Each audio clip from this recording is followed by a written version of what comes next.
പശ്ചിമേഷ്യയിൽ സമാധാനം പുലർന്നിട്ടില്ല. ആക്രമണം കടുപ്പിച്ച ഇസ്രായേലും അമേരിക്കയും പിന്മാറാതെ പ്രത്യാക്രമണം തുടർന്ന് ഇറാനും. ഇതിനിടയിൽ അശാന്തിയിലാകുന്നത് ഗൾഫ് രാജ്യങ്ങളും സാമ്പത്തിക പ്രതിസന്ധിയിൽ വലയുന്നത് ഇന്ത്യ അടക്കമുള്ള രാജ്യങ്ങളുമാണ്.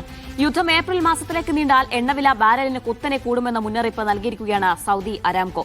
ഇതിനിടയിൽ ഇറാൻ യുദ്ധം തുടങ്ങിയ ശേഷം പരിക്കേറ്റവരുടെ എണ്ണം 4000 കവിഞ്ഞെന്ന് സ്ഥിരീകരിച്ചിരിക്കുകയാണ് ഇസ്രായേൽ മന്ത്രാലയം.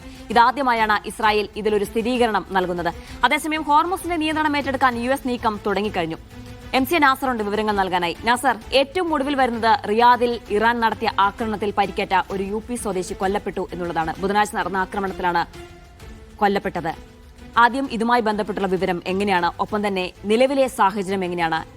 ആക്രമണം ഇസ്രായേലും അമേരിക്കയും കടുപ്പിക്കുന്നു, പ്രത്യാക്രമണം ഇറാൻ തുടരുന്നു. ഹോർമുസ് അടച്ചിട്ടാൽ അതിന്റെ ദൂരവ്യാപക പ്രത്യാഘാതങ്ങൾ ചെറുതായിരിക്കില്ല എന്നുള്ള മുന്നറിയിപ്പ് സൗദി അരാംകോ നൽകിയിട്ടുമുണ്ട്.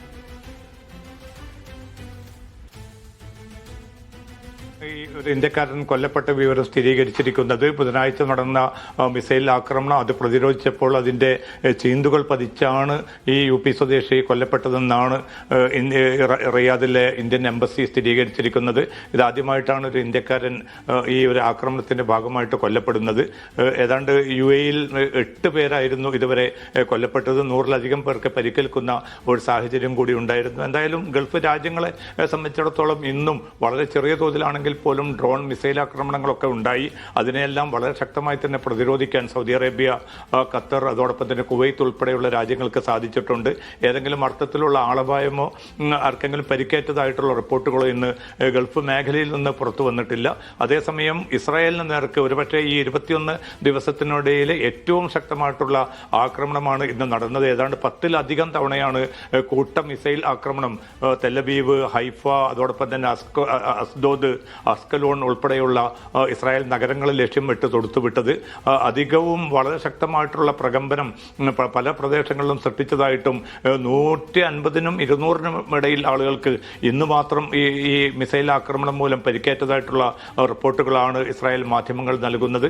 ഏതാണ്ട് പരിക്കേറ്റവരുടെ എണ്ണം 4000-ന് മുകളിലേക്ക് എത്തിയതായിട്ട് സ്ഥിരീകരിക്കുന്നുണ്ട്. നാശനഷ്ടങ്ങളുടെ തോത് അതിഭീമമാണെന്ന് കൂടി ഇസ്രായേൽ നേതൃത്വം ഇതാദ്യമായിട്ട് തുറന്ന് സമ്മതിക്കുകയും ചെയ്യുന്നുണ്ട്. പല മേഖലകളിലും വലിയ തോതിലുള്ള സുരക്ഷാ സന്നാഹങ്ങൾ ഏർപ്പെടുത്താൻ ഈ പുതിയ സാഹചര്യം തങ്ങളെ പ്രേരിപ്പിക്കുന്നതായി ഇസ്രായേൽ സുരക്ഷാ മേധാവി തന്നെ അറിയിച്ചിട്ടുമുണ്ട്. അതോടൊപ്പം തന്നെയാണ് ഇറാൻ നഗരങ്ങളെ ലക്ഷ്യമിട്ടുള്ള ആക്രമണവും വളരെ വ്യാപകമായി തന്നെ ഇന്നും തുടർന്നു. തെഹ്റാനും അതോടൊപ്പം തന്നെ ഇസ്ഫഹാൻ, കുമ്മ്, ലോറസ്ഥാൻ ഉൾപ്പെടെയുള്ള എല്ലാ പ്രദേശങ്ങളിലേക്കും ആക്രമണം നീണ്ടു.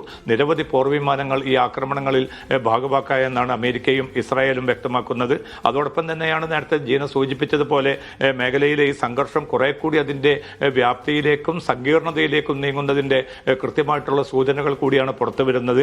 കൂടുതൽ പോർവിമാനങ്ങൾ അമേരിക്ക പശ്ചിമേഷ്യൻ മേഖലയിലേക്ക് എത്തിച്ചുകൊണ്ടിരിക്കുന്ന റിപ്പോർട്ടുകൾ ഒരു ഭാഗത്ത് പുറത്തു വരുന്നു. അതോടൊപ്പം തന്നെ ഏതാണ്ട് 2500-നും 4000-നും ഇടയിൽ മറീനുകൾ വളരെ ചുരുങ്ങിയ ദിവസങ്ങൾക്കുള്ളിൽ തന്നെ പശ്ചിമേഷ്യയിൽ എത്തിച്ചേരും. ഇവരുടെ പ്രധാനപ്പെട്ട ലക്ഷ്യം എന്നത് കാർഗിൽ ദ്വീപിന്റെ മേൽ പൂർണ്ണ നിയന്ത്രണം കൈവരിക്കുക എന്നതാണ്. പക്ഷെ നമുക്കറിയാൻ സാധിക്കും 30 കിലോമീറ്റർ ദൂരപരിധിയിലുള്ള കാർഗ് എന്നത് ഇറാനെ സംബന്ധിച്ചിടത്തോളം അതിന്റെ എണ്ണ കയറ്റുമതിയുടെ എണ്ണ ഉൽപാദനത്തിന്റെ 90% കേന്ദ്രീകരിച്ചിരിക്കുന്നത് ഈ ദ്വീപ് കേന്ദ്രീകരിച്ചാണ്.